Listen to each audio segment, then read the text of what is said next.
Hi friends, welcome to the channel. ఈ వీడియోలో మనం చూడబోతే అమెజాన్ ప్రైమ్లో వచ్చి బేబీ గర్ల్ అని చెప్పి ఒక ఇంగ్లీష్ మూవీ రివ్యూ. అండ్ ఈ మూవీ మొత్తం చూసిన తర్వాత నా ఒపీనియన్ చెప్పాలి, నాకైతే బిలో యావరేజ్ అని చెప్పి నాకైతే అనిపించింది. అండ్ ఇప్పుడు సినిమా స్టోరీ విషయానికి వస్తే కనుక బేసికల్లీ మన హీరోయిన్ చూసుకుంటే కనుక తనకైతే మ్యారేజ్ అనేది అవుతుంది. అండ్ తనకి ఇద్దరు పిల్లలు కూడా అయితే ఉంటారు. తన వయసు కూడా చేసి 40+. బట్ తనకి తన లైఫ్ బాగానే ఉంటుంది, బట్ తన ఫ్యామిలీ లైఫ్ బాగానే ఉంటుంది. బట్ ప్రొఫెషనల్ లైఫ్లో మనం చూసుకుంటే కదా తను ఒక పెద్ద కంపెనీకి అయితే CEO. Personal life and professional life తనకైతే బాగానే ఉంటుంది, బట్ తనకు ఒక డిసాటిస్ఫాక్షన్ ఉంటుంది, ఎస్పెషల్లీ సెక్షువల్ లైఫ్లో. సో అప్పుడు వాళ్ళ కంపెనీలో ఇంటర్న్గా ఒక 20 to 22 years మధ్యలో వచ్చే ఒక అబ్బాయి అయితే జాయిన్ అవుతాడు. అండ్ అప్పుడు హీరోయిన్కి ఆ అబ్బాయి మీద ఒక ఫీలింగ్స్ అయితే కలుగుతాయి అనమాట. అండ్ ఆ తర్వాత వాళ్ళిద్దరి మధ్యలో ఒక ఎఫ్ఐఆర్ అనేది స్టార్ట్ అవుతుంది. అండ్ ఆ తర్వాత ఏం జరిగింది అనేది మిగతా స్టోరీ.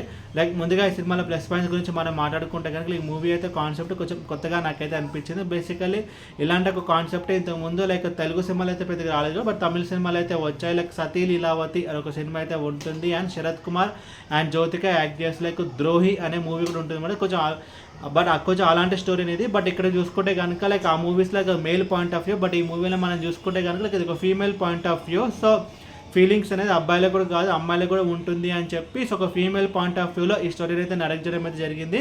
అండ్ అది ఈ మూవీకి ఒక మేజర్ ప్లస్ పాయింట్. అండ్ ఇంకొక ప్లస్ పాయింట్ ఈ మూవీలో మనం చూసుకుంటే కనుక ఈ మూవీ ఒక రన్ టైం దగ్గర 2 hours ఉంటుంది. ఒక క్విక్ వాచ్గా మన మూవీని అయితే కంప్లీట్ చేయగలుగుతాం. సో ఒక రన్ టైం కొంచెం తక్కువ కాబట్టి అన్నెసరీ సీన్స్ కానీ అన్నెసరీ ల్యాగ్ కానీ అదంతైతే వెళ్ళిపోయింది. అండ్ ఇంకొకటి ఏంటంటే ఈ మూవీ ఎండింగ్ ఎలా ఉంటుందో మనందరికీ తెలుసు. ఇదంతా చేయడం తప్పు అని చెప్పి ఒక రియలైజేషన్తో ఈ మూవీ అయితే ఎండ్ అవుతుంది అనమాట. సో బట్ మెయిన్ చూసుకుంటే కనుక ఈ మూవీ ఒక టార్గెట్ ఆడియన్స్ అయితే సాటిస్ఫై చేసింది. ఇది ఒక ఎరాటిక్ రొమాంటిక్ మూవీస్, దాని తగ్గట్టు రొమాంటిక్ సీన్స్ అన్ని ఈ మూవీలో అయితే ఉంటాయన్నమాట. సో ఈ జానర్కి ఎలాంటి సీన్స్ ఉండాలో అవన్నీ ఈ సినిమాలో అయితే ఉంటాయి. బట్ ఇంకొక యాక్టర్స్ పర్ఫార్మెన్స్ విషయానికి వస్తే హీరోయిన్ పర్ఫార్మెన్స్ అయితే బాగుంది. బికాస్ నెక్స్ట్ తన ఒక పెద్ద కంపెనీకి అయితే CEO. సో ఈ విషయం కన్నా బయట పోతే కనుక తన పరువు అయితే పోతుంది, వాళ్ళ హస్బెండ్కి తెలిస్తే ఏమవుతుంది. అండ్ తన ఫీలింగ్స్ని మొత్తం ఫేస్ ఎక్స్ప్రెషన్స్తో చూడడం, ఇలా తన పర్ఫార్మెన్స్ అయితే బాగుంది. అండ్ నెగిటివ్స్ గురించి మనం మాట్లాడుకుంటే కనుక స్టోరీ అండ్ స్క్రీన్ ప్లే ఎలాంటి ఒక ట్విస్ట్ అండ్ టర్న్స్ ఏమైతే ఉండదు. మూవీ అయితే సింపుల్గా అయితే వెళ్ళిపోతుంది అనమాట.